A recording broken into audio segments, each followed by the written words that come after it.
রাজনীতিতে নতুন করে উত্তাপ ছড়িয়েছে ২০২৬ সালের আসন্ন জাতীয় ত্রয়োদশ সংসদ নির্বাচনকে ঘিরে। দেশের শীর্ষ দুই রাজনৈতিক শক্তিকে নিয়ে এবার আলোচনার কেন্দ্রে এক ব্যতিক্রমী আহ্বান। জামায়াতে ইসলামীর আমির ডাক্তার শফিকুর রহমান তার ভেরিফাইড ফেসবুক অ্যাকাউন্ট থেকে সরাসরি বিএনপির চেয়ারম্যান তারেক রহমানকে চ্যালেঞ্জ জানিয়েছেন সাক্ষাৎকারের জন্য। ডাক্তার শফিকুর রহমান তার পোস্টে স্পষ্ট করে বলেন, জামায়াত চায় স্বচ্ছ, জবাবদিহিতামূলক এবং জনগণের মুখোমুখি রাজনীতি।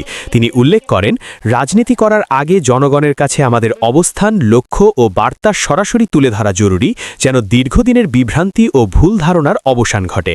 জামায়াতের আমির আশা প্রকাশ করেছেন, তারেক রহমানের ইতিবাচক সাড়া মিলবে এবং রাজনীতিতে একটি নতুন রাজনৈতিক সংস্কৃতির সূচনা হবে।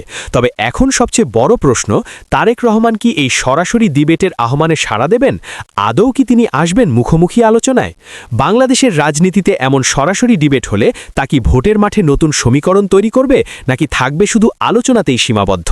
এই গুরুত্বপূর্ণ বিষয়ে আপনার মতামত কি? কমেন্টে মতামত জানান, ভিডিওটি শেয়ার করুন আর আমাদের সাথেই থাকুন।